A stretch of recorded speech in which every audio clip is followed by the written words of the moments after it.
matin. Il est 7h12 sur Europe 1. Dimitri Pavlenko, vous recevez ce matin le député RN de Moselle, Laurent Jacobelli. Bonjour Laurent Jacobelli. Bonjour Dimitri Pavlenko. Bon Laurent Jacobelli, est-ce que je dois vous féliciter avec les Insoumis? Vous avez eu la peau de Michel Barnier. C'était quand même une drôle d'alliance quand même qui s'est liguée contre le Premier ministre hier à l'Assemblée nationale. Oh, vous savez bien que c'est pas une alliance, c'est simplement un vote contre un budget qui était néfaste pour les Français, mauvais pour les équilibres économiques, et puis il ne réglait pas le problème de la dette. C'est pas une chasse à l'homme, c'est pas la peau de Michel Barnier qui était en cause. Michel Barnier, en tant que Premier ministre, n'a pas respecté ses engagements. Il n'y avait pas la possibilité d'être d'accord avec ce budget. Nous avons voté. Le seul moyen que nous avions pour le refuser, c'est la motion de censure. Est-ce que ça n'est pas pire pour les Français malgré tout de ne pas avoir de budget du tout, plutôt que ce budget 2025 que vous critiquiez, mais pour lequel vous aviez obtenu des concessions du Premier ministre? Très peu, trop peu malheureusement, parce que ce budget rimait avec 40 milliards d'impôts et de taxes supplémentaires, dont 1,5 milliard pour les entreprises. Ça rimait aussi avec la désindexation des retraites, avec beaucoup de choses qui auraient encore amoindri le pouvoir d'achat des Français. Mais il y aura quand même 400 000 foyers qui vont rentrer dans l'impôt, vous le savez très bien. Il y aura des effets de bord aussi négatifs pour beaucoup de Français. Et vous savez très bien que ça n'arrivera pas parce qu'il y aura une loi spéciale, qu'elle sera amendée et que bien évidemment les impôts seront eux aussi indexés. Vous savez, je pense qu'il faut pas jouer avec les peurs, il faut être raisonnable. On continuera à être remboursé de nos soins, on continuera à payer les fonctionnaires. Le catastrophisme dont se sert le gouvernement, l'ex-gouvernement, pour faire croire que sans lui c'était le chaos, je crois que ça ne marchera pas et que dans quelques jours les Français auront compris que tout cela c'était une menace en l'air, qu'en fait c'était simplement des gens qui voulaient sauver leur poste. Bon, à vous écouter, c'est pas bien grave ce qui se passe actuellement dans le pays. Bon, je ne sais pas, on peut pas trop prédire ce qui va se passer dans les semaines, les mois à venir. Parlons de l'immédiat. Le président de la République, il doit parler ce soir à 20h. Le Figaro rapporte qu'Emmanuel Macron considère qu'avec la gauche, vous venez d'inventer le front anti-républicain, Laurent Jacobelli. Qu'est-ce que vous pensez de cette formule ? Je pense qu'elle est aussi ridicule que l'était le Front républicain. Le Front républicain, c'était quoi? C'était des gens de droite ou du centre qui voulaient s'arrimer à leur siège et qui pour ça étaient prêts à appeler les LFI à voter pour eux ou à faire désister leurs amis pour faire passer des députés d'extrême gauche. Vous n'avez pas fait pareil? Vous n'avez pas fait sans vous allier officiellement avec la France Insoumise, vous votez avec eux quand même. Un texte qui vous critique en prime, on l'a beaucoup dit. Alors, vous connaissez assez bien les institutions pour savoir que lors d'une motion de censure, on ne vote pas pour un texte, mais on vote contre un gouvernement. Non, je pense qu'il faut arrêter avec ces fables. Le gouvernement est tombé, il faut maintenant un nouveau gouvernement. Il le faut vite, bien sûr, pour régler les problèmes. Il y en a beaucoup.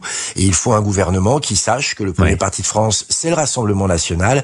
Et que, évidemment, puisque nous sommes au centre du jeu, il faut prendre l'opinion de 11 millions d'électeurs qui nous ont fait confiance en compte dans la politique du gouvernement.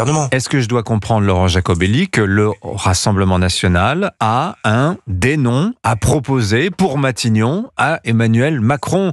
Je vous cite ce sondage de ce matin, sondage Europe 1 sondage CSA pour Europe 1, CNews et le JDD. C'est Jordan Bardella que les Français citent le plus spontanément quand on leur demande qui ils voient à Matignon et sans qu'on leur soumette de liste. Est-ce que Jordan Bardella est officiellement le candidat du RN pour Matignon auprès d'Emmanuel Macron, Laurent Jacobelli?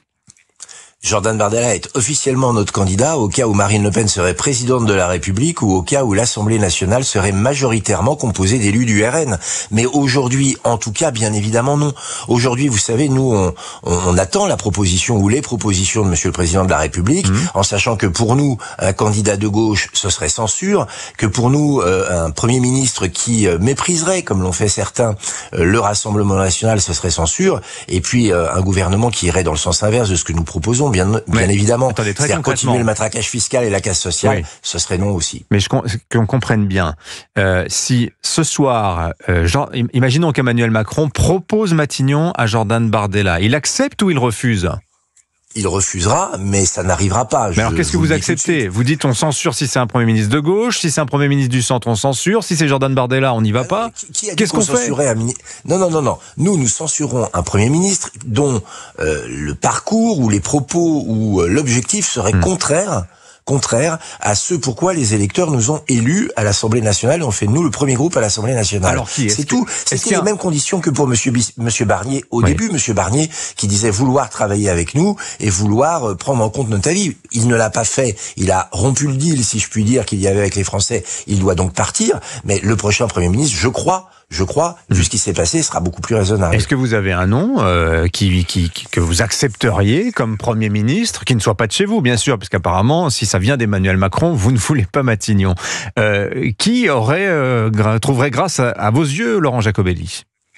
Je pense que plus qu'un nom, c'est un projet. Nous, on veut un Premier ministre qui s'engage auprès des Français de ne pas augmenter les impôts, qui s'engage de réindexer les retraites, qui s'engage de ne pas diminuer le remboursement des soins et qui prenne en compte le fait qu'aux Européennes, les Français ont demandé une autre Union européenne et qu'ils veulent qu'on change la politique migratoire et sécuritaire. Voilà, grosso modo, le profil parfait du Premier ministre. Après, c'est au Président de la République de nous faire des propositions parce que je rappelle, la situation économique dans laquelle on est, c'est le Président de la République. Le chaos institutionnel qu'on nous décrit à longueur de journée, c'est le Président de la République qui nous y a amenés. Bon, il y avait une majorité introuvable à l'Assemblée, un Premier ministre introuvable en tout cas à ce stade des opérations. Merci en tout cas d'avoir été en ligne avec nous.